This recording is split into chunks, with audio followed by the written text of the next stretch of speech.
Under the wide Texas sky, the sun burned low, a copper coin sinking behind the ridges of Red Hollow. The day had been long and dry, the kind of day that left the earth cracked and the air thick with the scent of dust and sage. Wind drifted through the quiet main street, carrying with it the whispers of a town too still for its own comfort. Horses stomped at hitching posts, their tails flicking lazily as saloon doors creaked back and forth in the slow evening breeze. Sheriff Cole Maddox stood on the porch of his office, hat tilted low against the fading light. His eyes moved along the horizon the way a man watches a memory he can't quite let go of.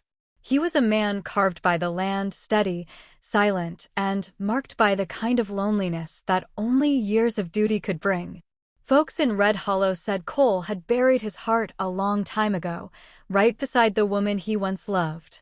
That evening, the horizon shifted. A thin cloud of dust rose far off down the trail. Someone was riding hard toward town. Cole straightened, hand resting on the iron star pinned to his vest. Trouble, he thought, always had a way of finding Red Hollow. The rider came fast, a woman on a chestnut mare, cloak torn, hat pulled low, dust trailing behind her like a shadow she couldn't lose. When she slowed near the center of town, faces turned to watch. The silence stretched across the street as she stopped in front of the sheriff's porch. Cole stepped down, boots crunching against the dirt. His voice was even and low. "Evening, ma'am," he said, though the words came out more like a statement than a greeting. "You ridin' through or stayin' a while?"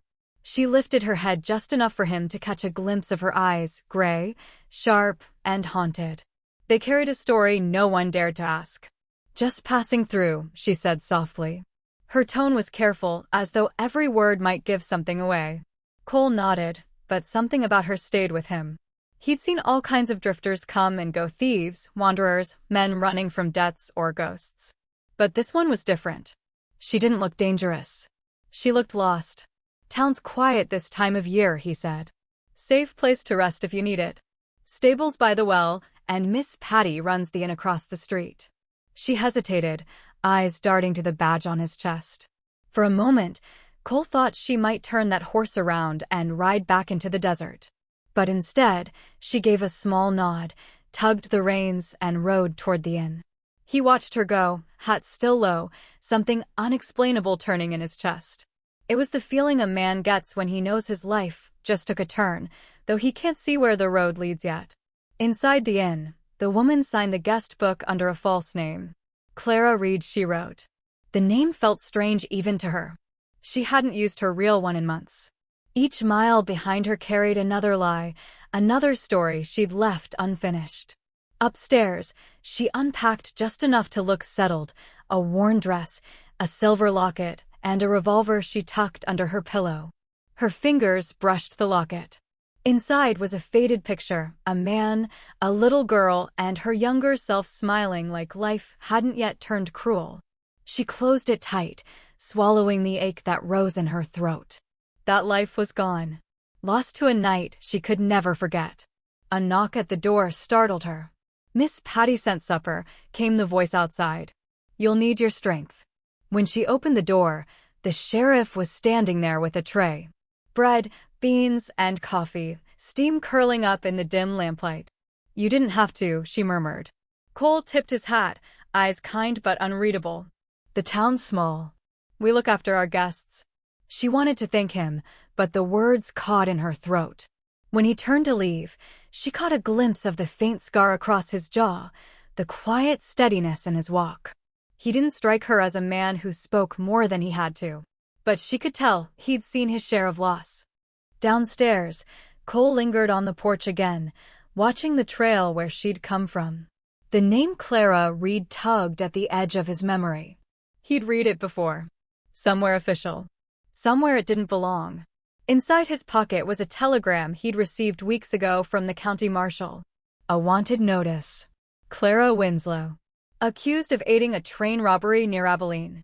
2 men are dead. $500 bounty. He frowned, eyes narrowing toward the soft light flickering in the window of her room. Maybe it was just a coincidence. Maybe not.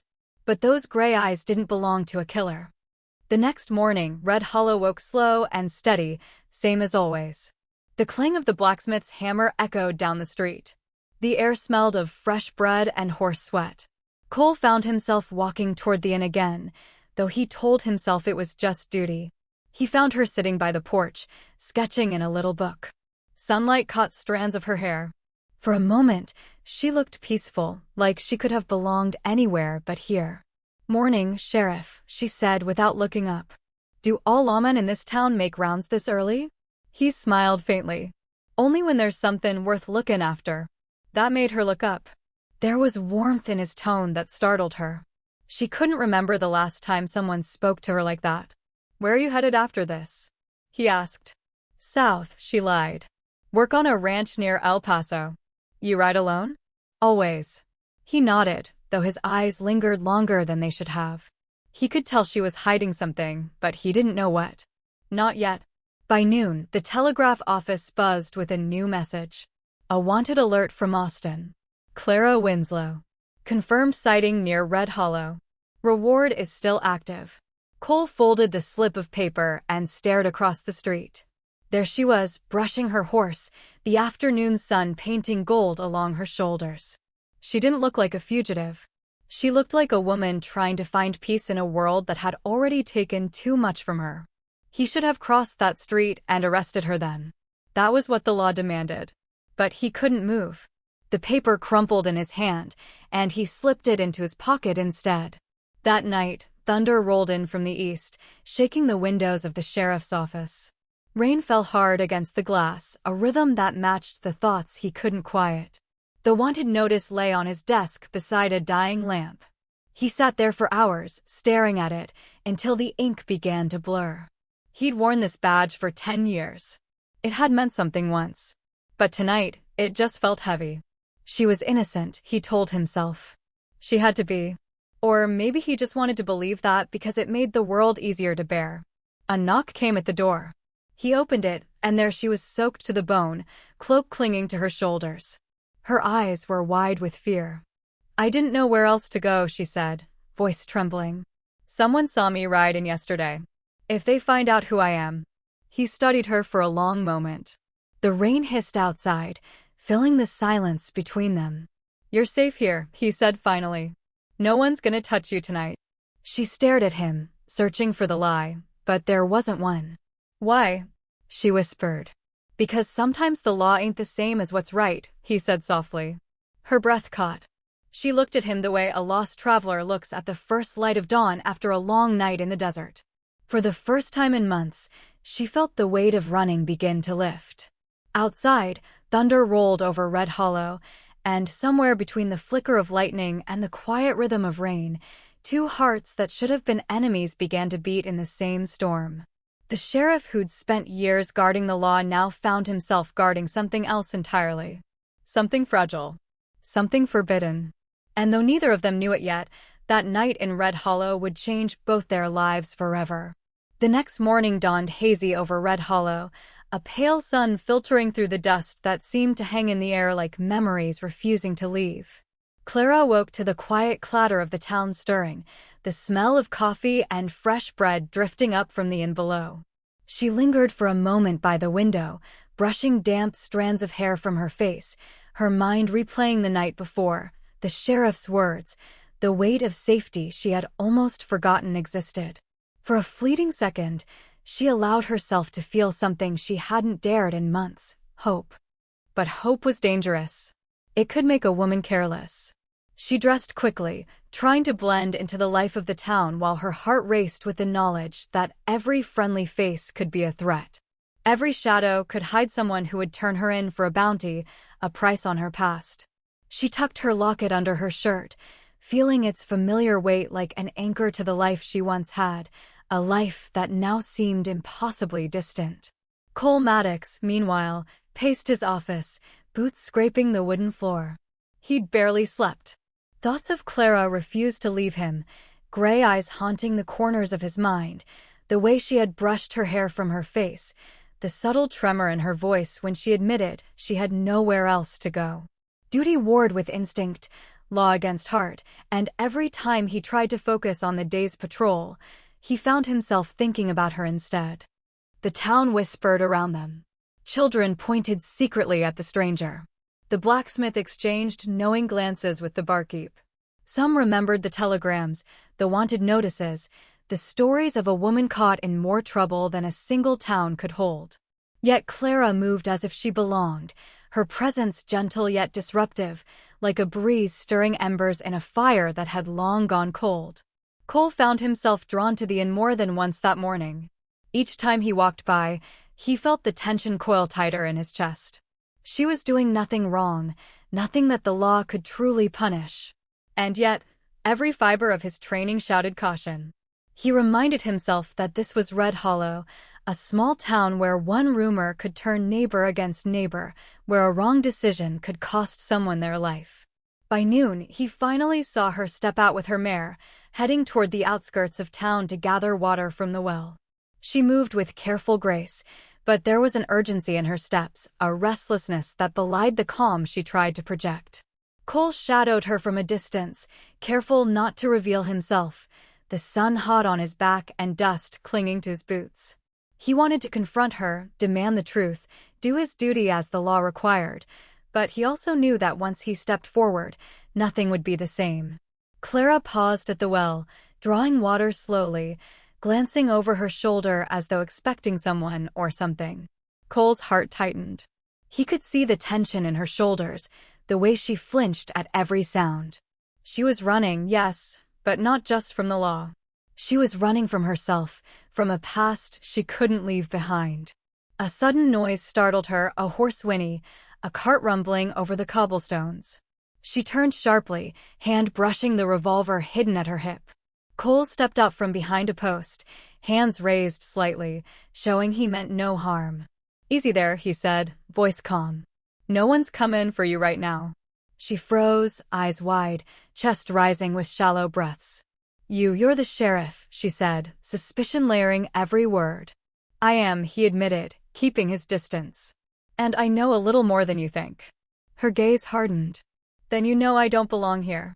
"That depends on what you mean by belong," he said, a faint edge of humor softening the tension in his voice. "I don't see a killer in front of me. I see a woman trying to survive." She studied him, searching his face for deception, for judgment, for anything that might betray the law he carried in his pocket. But all she found was a man torn between what he should do and what he wanted to do, a man who could have turned away but didn't. The hours stretched as the sun moved west, shadows growing long across the dusty street. Cole stayed near, though he found excuses for each step, a patrol, a word with a merchant, a visit to the blacksmith. All the while, Clara went about her tasks, never letting herself relax fully, never lowering the walls she had built so carefully. By evening, the tension between them had grown into something unspoken, something heavier than the air before a storm. Cole found himself sitting on the porch of the inn, watching her across the street as she fed her mare, the lines of worry softened by the dimming light. He wanted to speak, to break the distance, but each word felt dangerous.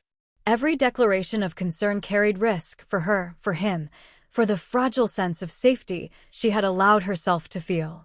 Clara, unaware of his gaze, pulled her cloak tighter around her shoulders. She had been running too long, for too far, to believe that anyone could be trusted. Yet, in that quiet moment, something shifted. The presence of a man who could have been her enemy, yet chose not to be, planted a seed of curiosity, and, dangerously, of longing. Night fell, and the town settled into its familiar quiet. The inn's lamps glowed warmly through the rain-slicked windows. Cole returned to his office, the wanted notice lying open on his desk, but his thoughts were no longer on the law or the bounty. They were on her, on the quiet strength, the wary eyes, the impossible hope that flickered despite everything she had endured. Somewhere, deep in the plains beyond Red Hollow, the wind whispered through the mesquite trees, carrying the scent of rain and the promise of storms. Both sheriff and fugitive would soon find that the law was not the only thing that demanded sacrifice, and the heart was far more dangerous to protect than any wanted notice could ever be. By the time Cole finally rested, sleep was elusive. He knew the morning would bring new choices, new conflicts, and the faint, undeniable certainty that neither he nor Clara could remain strangers much longer. And so the night stretched on, heavy with rain, with longing, with the quiet promise that the storm yet to come would test not just the law, but the hearts of those caught in its path. Morning came sharp over Red Hollow, the sky a pale wash of pink and gold that seemed almost too gentle for the weight of worry in the town. Clara moved quietly through the inn, avoiding the eyes of the few early risers, careful to make herself unnoticed.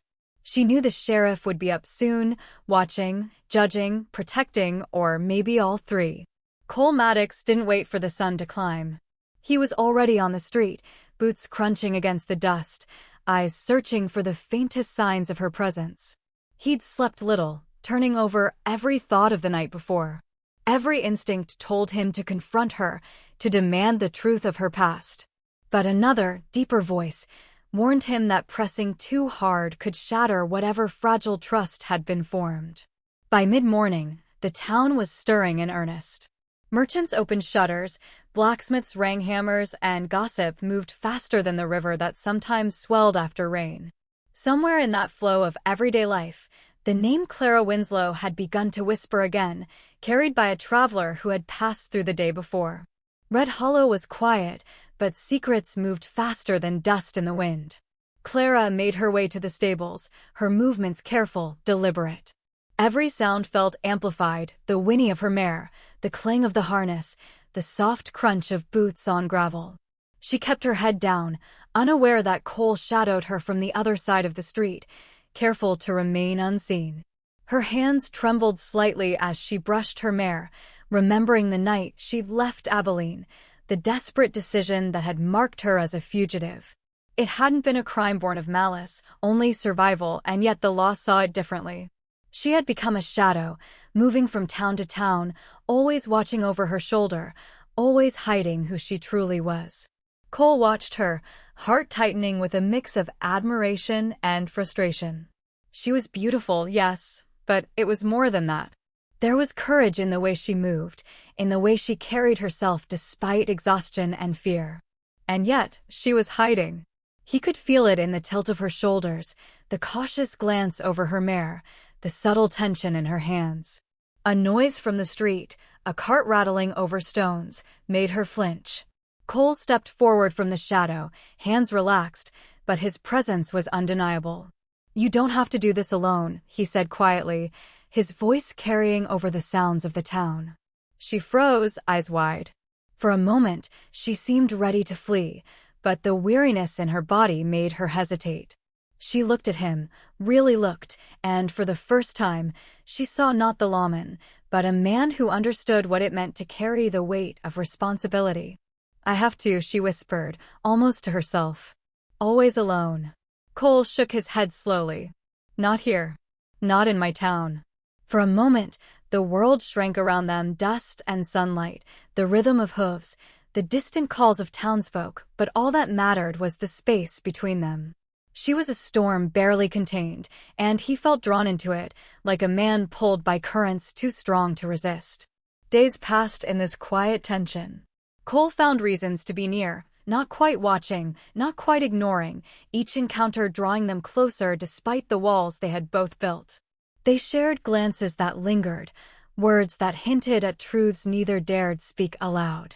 Clara began to sense a gentleness in him, a patience that made it almost possible to believe in safety, even fleetingly. But safety in Red Hollow was an illusion. Whispers reached Cole's ears from merchants and drifters, hints of a reward, rumors of a woman wanted for crime. He didn't act immediately, choosing to observe rather than confront.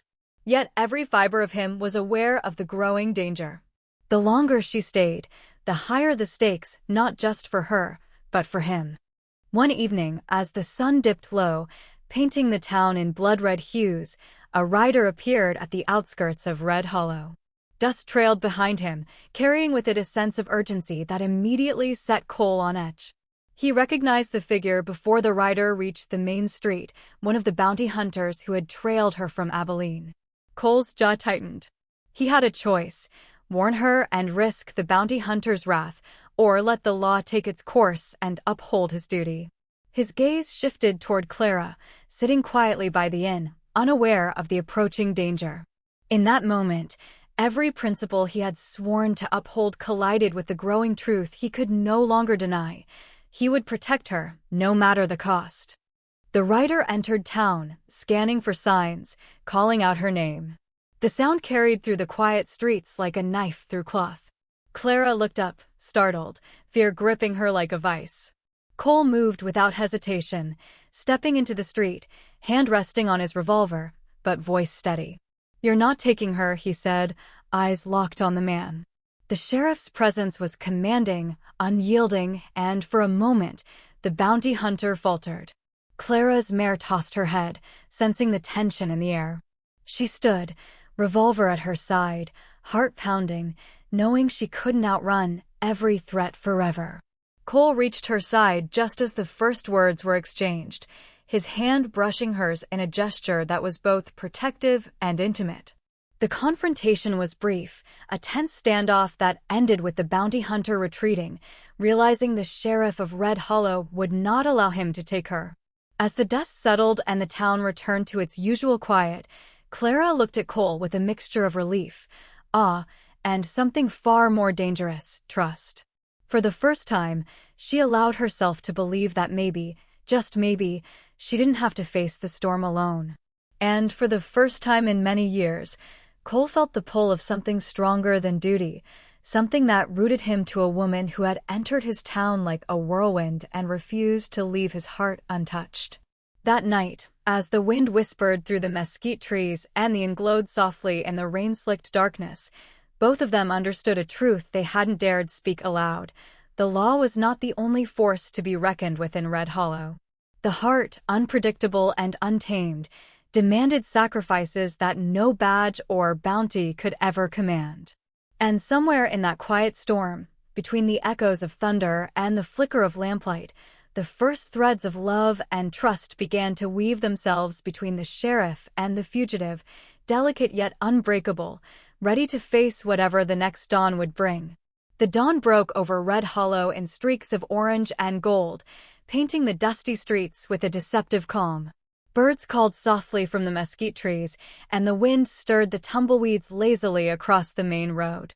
But beneath the quiet morning lay a tension that could not be ignored. Clara had known, ever since the bounty hunter's visit, that peace in this town was temporary.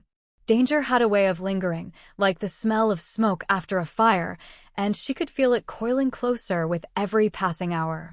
Cole Maddox moved with quiet precision, checking the streets, the alleyways, the corners where trouble might hide. He had never been more aware of his surroundings, every instinct honed by years of law and life on the plains. But now his vigilance was personal. Clara was no longer just a stranger or a name on a wanted notice. She had become the center of his thoughts, the measure against which every decision, every risk was weighed. Clara, meanwhile, prepared herself as she always did, quietly and deliberately. She checked her revolver, tucked the locket beneath her dress, and made her way to the edge of town where the saloon met the dusty trail. Her eyes scanned the horizon, wary of every shadow, every movement. The weight of her past pressed on her chest, and she felt the ache of months of running, of hiding, of surviving alone. Yet with each step, she felt Cole's presence, not beside her, but nearby, a silent reassurance that she didn't have to face the storm alone. It was then that the sound of hooves cut through the morning air. Fast, deliberate, and carrying the unmistakable rhythm of men who had followed her far too long. From the ridge above the town, figures emerged, armed and intent on collecting the reward. Clara's pulse quickened. She had known this moment would come, had planned for it endlessly, but anticipation never dulled the terror. Cole saw them first, and the world narrowed to a sharp focus. He could feel the town holding its breath. Every life, every heartbeat, every step mattered. He stepped out onto the main street, hand resting lightly on his revolver, eyes locking on the approaching riders. There was no hesitation. He would not allow them to harm her, not today, not ever. The riders entered town, their leader calling out her name, eyes scanning the street. Clara froze, heart pounding, mare restless beneath her. She had trained herself to run, to hide, to face threats alone, but now she realized that running without Cole meant certain peril. Cole stepped closer, every movement deliberate, commanding, protective. His voice carried over the dust and morning wind. "You're not taking her," he said, low, unwavering. The riders faltered, sensing the resolve behind his words. A tense standoff followed, the kind that stretched seconds into eternities. Clara's hand brushed Cole's as he moved to stand between her and the threat. That simple touch, brief and fleeting, carried more meaning than any words could. In that moment, they were bound, not by law, not by bounty, but by something far older and stronger. The instinct to protect, the courage to fight for each other, the undeniable spark that had grown quietly in the days they had shared. The confrontation escalated. One of the riders raised a weapon, a flash of steel glinting in the sun. Cole moved like a shadow, precise and unyielding, disarming the man before he could fire. Another rider lunged, and Clara instinctively drew her revolver, the years of fear and training melding into a single, flawless motion. Shots rang, echoing through the quiet town, and when the smoke cleared, only the sheriff and Clara remained standing, hearts racing, breaths heavy. The riders had fled, leaving behind the faint smell of gunpowder and dust. Cole turned to Clara, seeing the fear and relief in her eyes, and felt an overwhelming need to bridge the distance that had grown between them, to let her know she was safe, at least for now. He reached for her hand, and this time she didn't flinch. Instead, she allowed herself to feel the warmth, the protection, the undeniable pull of a connection that had grown stronger with each shared glance, each unspoken word. They walked slowly through the street, side by side, the tension of the morning slowly ebbing. Clara looked up at him, her gray eyes reflecting a storm of emotion, fear, gratitude, longing, and something far more fragile, hope. Cole kept his hand lightly on hers, not out of possession, but as a silent promise that she wouldn't face the world alone. As the day waned, the townsfolk emerged, whispering among themselves, unsure of what they had witnessed. Cole and Clara moved through the town like two people newly aware of their own hearts, their steps measured, their trust in each other growing despite the shadow of danger that still lingered. That evening, the rain returned, washing the streets clean, carrying with it the scent of earth and promise. Cole stood outside the inn, watching as Clara looked out the window, quiet, thoughtful. For the first time, the weight of running, hiding, and fear seemed lighter, softened by the knowledge that someone who could have judged her had instead chosen to protect her. They didn't speak of the bounty, of the past, of the danger that had stalked her. Words were unnecessary. In the silent understanding between them, a bond had formed, fragile yet unbreakable, delicate yet resolute. That night, as thunder rolled across the plains and lightning split the sky in brilliant streaks, Clara realized she had begun to believe in something she hadn't dared to in months, that she could trust, that she could love. That perhaps the heart could survive even when the world demanded caution. Cole realized, too, that protecting her meant more than duty. It meant choosing love, even when the consequences were uncertain. In Red Hollow, under the watchful sky and the rolling storm, the sheriff and the fugitive found themselves bound not by law or fear, but by the undeniable truth that some connections are stronger than the rules, stronger than danger, stronger even than the past. The storm outside mirrored the storm within, wild and consuming, yet for the first time, they faced it together, and neither would turn away. The morning after the storm, Red Hollow seemed washed clean, the streets sparkling under a pale sun, the air fresh and alive with the scent of rain-soaked earth. Clara stepped onto the porch of the inn, her cloak still damp, eyes scanning the horizon. The world felt different somehow, quieter, lighter. The danger that had loomed over her now seemed like a memory, a shadow that could no longer reach her. Cole Maddox emerged from his office, hat tilted low, boots brushing the wet dust. His gaze immediately found hers, and in that moment, words were unnecessary. The bond forged in storms, both of nature and circumstance, was undeniable. They approached each other slowly, careful, aware that every step forward was also a step into a life that neither had expected, but both had secretly hoped for. You're safe now, Cole said quietly, voice carrying the weight of the past days and nights. The threat's gone, and the town, well, Red Hollow has always been better at protecting the people it cares about. Clara met his eyes, searching for doubt but finding none. She had learned to read faces, to detect lies, to see the truth in a gesture or a glance. And in him, she saw honesty, protection, and something more, a willingness to put himself at risk for her, not because he had to, but because he wanted to. I don't know how to thank you, she said softly. For everything. Cole shook his head. No need. You survived because you're strong. After all, you've always been smarter than anyone who tried to catch you. I just made sure the world didn't take more from you than it already had. They stood in silence, listening to the town waking around them, the clip-clop of horses, the distant laughter of children, the familiar sounds that made a place feel like home. Clara realized that for the first time in months, maybe years, she wasn't running. Maybe she could finally stay. The truth, of course, could not remain hidden forever. The wanted notice, the bounty, the accusations, they were real. Cole had seen them, knew them, and yet he had chosen differently. That choice, that act of protection, spoke louder than any law or proclamation. It was a lesson she would carry forever, that sometimes the right thing to do is not dictated by rules, but by the heart. Cole guided her toward the stables, the mare nuzzling her gently as if sensing the shift in the wind. You won't have to hide anymore, he said. Not here. Not with me.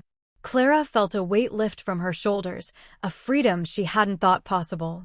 She reached for his hand, tentative at first, then firmer, letting herself feel the warmth, the steadiness, the promise contained in that simple gesture. It was more than reassurance, it was trust, acceptance, and the first spark of love unafraid to grow. Over the coming days, the town adjusted, life moving forward with its usual rhythm. Clara and Cole spent their time quietly, discovering the rhythms of companionship and affection, finding small joys in shared tasks, long walks, and evenings by the fire. Every glance, every touch, every quiet conversation became a thread weaving them closer together, binding hearts that had once been solitary and wary. One afternoon, as they rode together across the plains beyond Red Hollow, the wind carrying the scent of sage and wildflowers, Cole spoke softly, almost to himself. Life's full of choices. Some of them are easy, most aren't. But the ones you make for the heart, well, those are the ones that matter most. Clara leaned against him, letting herself trust the rhythm of his words, the steadiness of his presence. She had spent so long surviving that she had almost forgotten the simple courage it took to love, to be loved, to believe that the heart could endure. And as the sun dipped toward the horizon, painting the plains in gold and crimson, she realized something profound. The past, with all its mistakes and heartbreaks, did not have to define her. Cole had shown her that redemption was possible, not through grand gestures or proclamations, but through steadfastness, loyalty, and the quiet courage to protect someone when the world demanded otherwise. That evening, as the two of them rode back into Red Hollow, dust rising behind their horses, the town seemed brighter, softer, alive with possibility. Cole glanced at her and she smiled, gray eyes reflecting the fading light. In that look was gratitude, love, and a promise of forever. Red Hollow would always remember the fugitive who had arrived with dust in her hair and a storm in her heart. But more importantly, she remembered the sheriff who had chosen the heart over the law, the man who had given her a place to stop running and a reason to stay. And so, beneath the wide Texas sky, two hearts that had once wandered alone found a home in each other. Love, loyalty, and courage had prevailed, teaching a lesson as old as the plains, that the law of the heart is often stronger than the law of man, and that sacrifice, trust, and unwavering devotion can turn even the wildest hearts toward redemption and peace. The sun set slowly, crimson melting into twilight, and for the first time in a long while, both Clara and Cole allowed themselves to believe in a future unburdened by fear, a love unshaken by the trials of the past, and a life together in a town that had learned the meaning of protection, trust, and enduring passion.